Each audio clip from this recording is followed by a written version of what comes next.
So I heard about this woman who died and went to heaven. Up in heaven, Elijah the prophet was there welcoming her. And he said, welcome to heaven. And she said, did I really make it to heaven? And Elijah said, well, not yet. First, you have to pass a test. What test? You have to spell a word. What word? And he said, any word. Any word? Any word.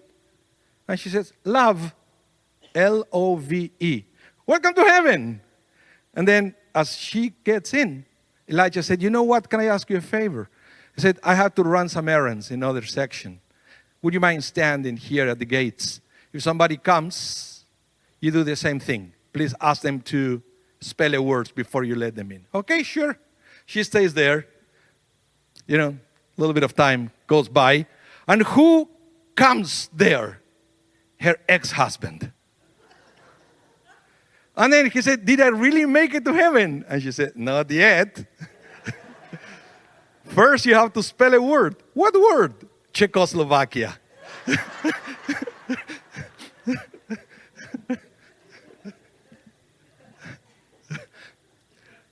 I want to talk to you today about The Good Wife, not the TV show. The Good Wife. And you'll see why I call it. But first, I would like to acknowledge something that is very important for all of us to understand.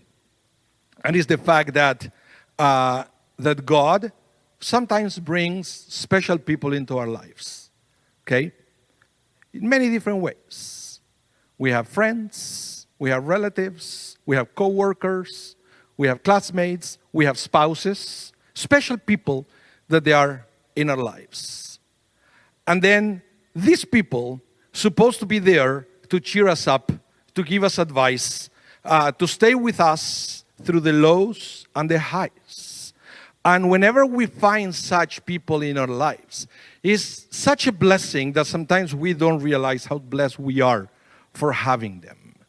But at the same time, we have other people in our lives that they are all the opposite.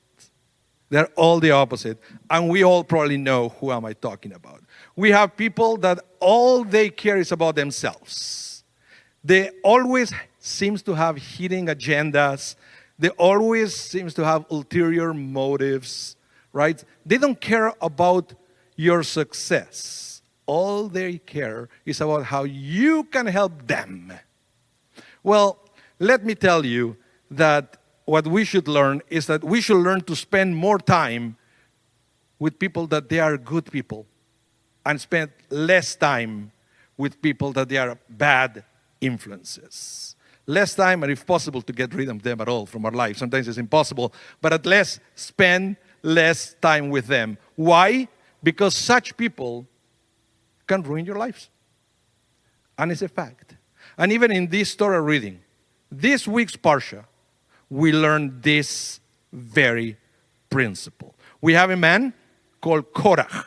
That's the name of the Parsha, by the way, Korach. It's not so common that the Torah will use the name of a bad guy. That's the name, but that's a different story. But that's the name of the Parsha. It's Korach was a bad person. Why? Because he was a toxic individual, influencing other people around him for his own benefit. And at the end, he ruined all the lives of the people who surrounded him from the beginning. It says, the Torah, that he had these three people that was his inner circle, and they were Datan, Aviran, and On.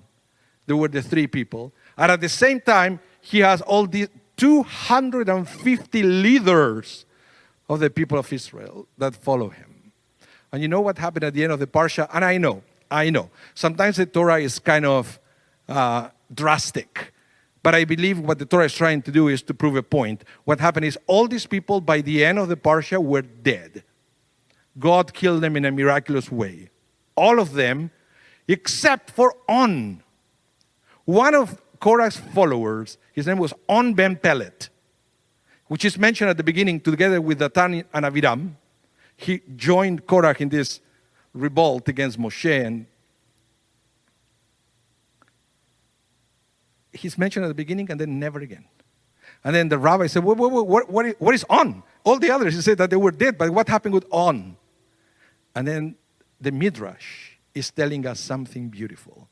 And it says that On ben Pelet joined Korach revolt at the beginning, but then he quit. Why? Because his wife convinced him that it was not good for him to follow Korach. And the Midrash goes even further.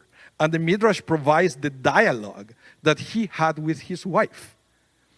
When On was very excited because he joined this revolt with Korach, his wife said, "What are you doing?" "Well, I'm joining Korach."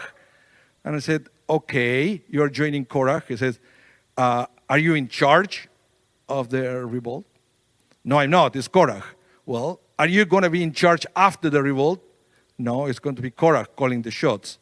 So she said, "What's the difference between now and after the revolt?" And then he started to reflect, what would be a personal difference for him? And I said, "Well, nothing really." And then his wife talked him out of that silly decision of doing something that could have ruined his life. Because On, after all, was a very important person at that moment.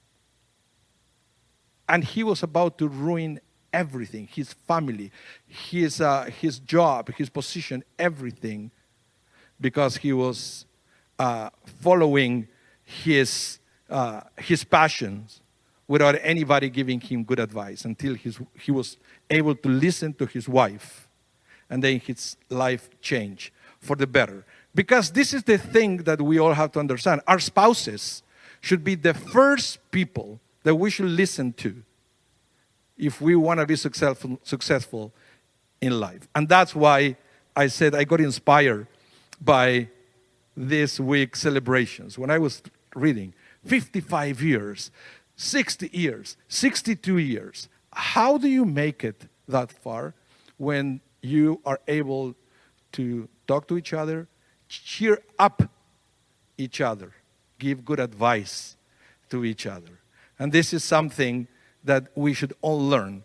And the Torah is teaching us that in this week's Parsha, when On ben Pelet learned this principle just by listening to his wife. But it was another episode even before that, in the book of Genesis, when Abraham had to do something very difficult. He had to make a very difficult decision involving his concubine Hagar. And he was struggling. He didn't know what to do. You know what God told Abraham at that time? Do whatever your wife said to you. That was the advice that God gave to Abraham. God didn't tell Abraham what to do. Just said, listen to your wife and do everything that she says. And it was a very difficult thing to do that at the end ended up playing well because he trusted his wife. But you may say, well, Rabbi, I'm not married, or I'm a widow, who knows? Who is going to advise me on life? Well, let me tell you, in this parsha, at the end, it says that the children of Korach didn't die. So how is that possible? When they have the father, that it was this dysfunctional individual, but his children were not. What happened? And the rabbis explain, they were surrounded by positive people.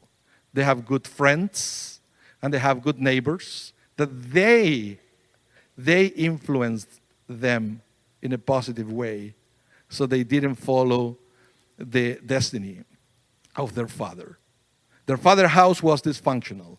They were able to break to that cycle because of their friends and their neighbors. There is an episode in the Mishnah, in Pirkei Avot, where there is Rabbi Yochanan ben Zakkai. He said to his students, go out, go to the world and tell me what is the best advice you can get in life. And then they came back. And I like the answer of two of them. But they came, Rabbi Joshua said the best thing you can do is to get a good friend. And the other one, there was Rabbi Yossi. Rabbi Yossi said the best thing you can do is to be surrounded by good neighbors. Because when you are in a positive environment, when you have good friends that they are there for you and you are there for them, then that makes you a better person. So this week's Parsha is so incredible into reminding us that if we want to be better people, the first thing that we have to do is to strengthen our relationship with our spouses. And beyond that, we have to be very careful who your friends are and who our neighbors are. Who are the people that surround us every day? Because at the end of the day, you want to know where you're going to be 10 years from now, look at the people around you. They are going to give you a pretty good idea of where your life is going. So this is a Parsha. This is a time to reflect about how important it is to be surrounded by good people. But even most important, perhaps, is to become ourselves that good person that could make a difference for someone else. Shabbat Shalom and Mazel Tov, everyone.